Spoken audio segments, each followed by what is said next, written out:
Apakah kamu sudah tahu ada tambang raksasa besar di Sulawesi Selatan? Ribuan mesin berputar, tungku peleburan menyala, dan produksi nikel tidak pernah berhenti sedetik pun. Tapi yang harus kita ingat, semua itu hanya bisa berjalan dengan satu hal, yaitu listrik.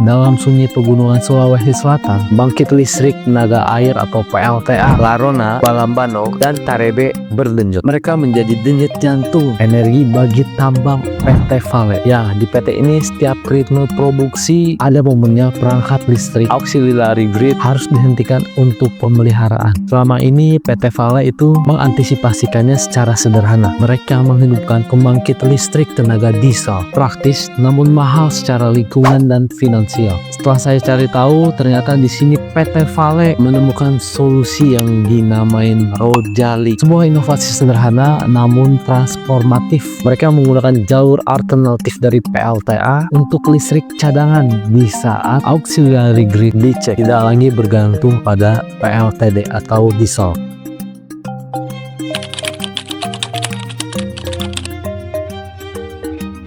Nah, pada tahun 2022, melalui kajian life cycle assessment, PT Vale ini mengidentifikasikan bahwa unit reduction kiln itu merupakan hotspot yang terbesar dalam konsumsi energi tidak terbarukan. Nah, dari situ muncul rekomendasi menghilangkan ketergantungan pada PLTD selama adanya maintenance. Mereka mulai memanfaatkan PLTA sebagai sumber cadangan. Rojali atau singkatan dari Hydropower Plant Supply Alternative Route for Auxiliary Grid itu dirancang sebagai jalur listrik alternatif dari PLTA ke auxiliary grid bypass PLTD. 3 PLTA itu PLTA Larona, Tarebe, Balambano dihubungkan ke 150 kV substation perusahaan. Nah, ketika grid utama itu mau dicek atau ada maintenance, alih-alih PT Vale menyalakan diesel, sekarang jalur PLTA sudah otomatis menyuplai listrik. Menurut saya ini konsepnya inovatif, gak mendorong investasi baru, tetapi memaksimalkan aset terbarukan yang sudah ada.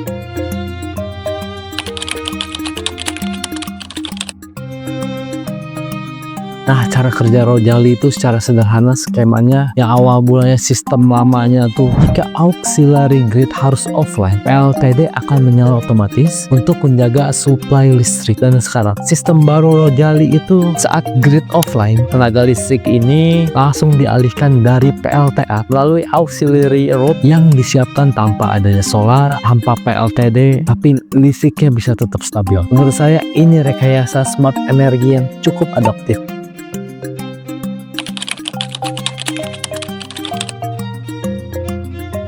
Nah, data semester pertama tahun 2023 itu menunjukkan efek transformasi Rojali yang sangat-sangat luar biasa. Yang pertama itu ada penghematan konsumsi HSD atau solar sebesar 42 juta liter. Sebuah angka masif setelah ratusan dump truck solar tak pernah tiba. Yang kedua ada reduksi emisi gas rumah kaca mencapai 77.978 ton. Ini bukan angka yang kecil, secara emisi puluhan ribu kendaraan selama setahun. Dan ada penghematan energi tercatat sebesar 787.220 GJ yang sebelumnya seharusnya dihabiskan untuk membeli high speed diesel itu. Dari sisi keuangan, Vale berhasil menghemat hingga 586 miliar hanya dalam 6 bulan. Nah, pada Februari tahun 2025 kemarin juga, PT Vale menjadi perusahaan nikel pertama di Indonesia yang meraih proper emas dan Green Leadership Award dari KLHK, pengakuan tertinggi atas kinerja lingkungan yang melampaui regulasi.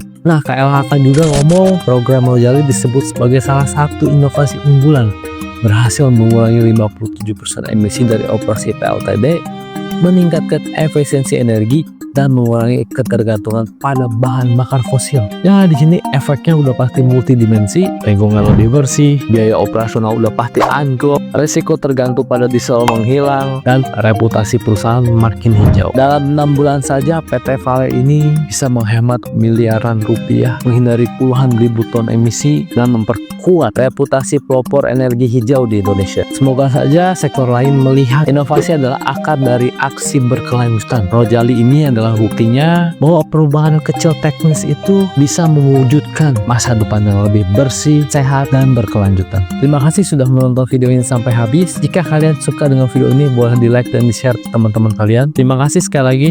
Assalamualaikum warahmatullahi wabarakatuh.